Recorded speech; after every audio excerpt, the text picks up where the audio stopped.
Il y a 102 ans, jour pour jour, à 11 heures du matin, le 11 novembre 1918, prenait fin la Première Guerre mondiale. Au son des cloches battant à la volée dans toutes les églises des villes et villages de France, au son des clairons retentissant sur les champs de bataille comme dans les tranchées. L'armistice, signé le même jour, à 5 heures du matin, venait mettre un terme à 4 années de combat d'une violence jusqu'alors inconnue. Derrière le décompte macabre des 8,5 millions de soldats tués et le nombre équivalent de victimes civiles, il y eut à chaque fois autant de drames humains.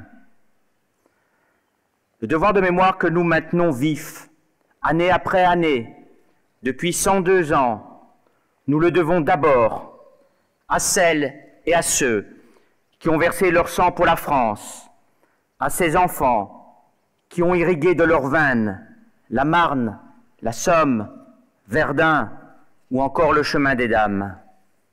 Oui, c'est à chacun d'entre nous qu'il appartient de maintenir vif le souvenir de ces combattants pour défendre leur patrie.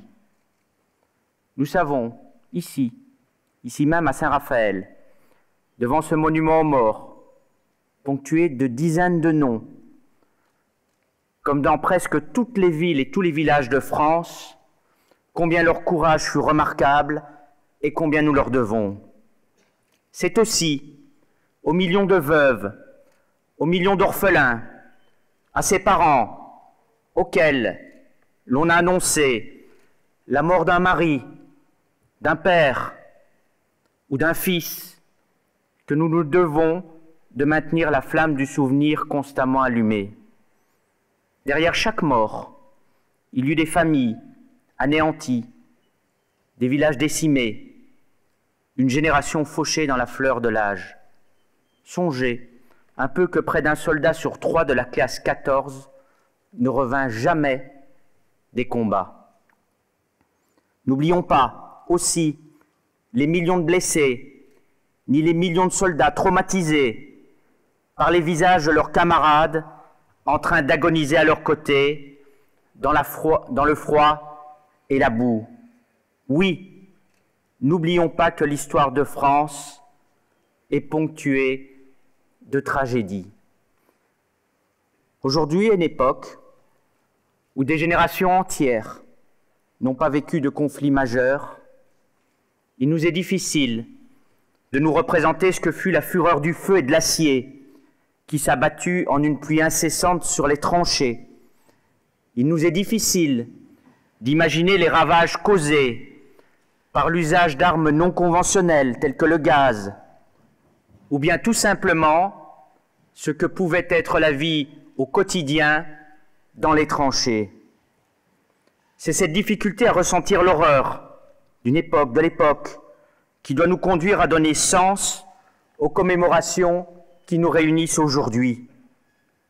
Nous le devons, oui nous le devons, aux enfants de nos villes et nos villages, comme nous le devons à ceux venus d'Afrique, d'Amérique, d'Indochine, d'Australie et d'Europe pour mener un combat victorieux, mais combien meurtrier sur la terre de France. Nous le devons aussi, afin de mieux comprendre et parfois relativiser les difficultés de notre temps. Ainsi, l'épidémie qui nous frappe actuellement fait écho à la grippe espagnole qui frappa l'Europe entre 1918 et 1920. Nous le devons aussi pour être dignes à notre tour de cette histoire, dont nous ne sommes qu'une partie infinie, à la fois usufruitiers, mais aussi les légataires pour les générations futures. C'est pour eux que nous devons rappeler ici les mots de l'ordre du jour du 12 novembre 1918, adressés à ces troupes par le maréchal Foch, officiers, sous-officiers et soldats des armées alliées.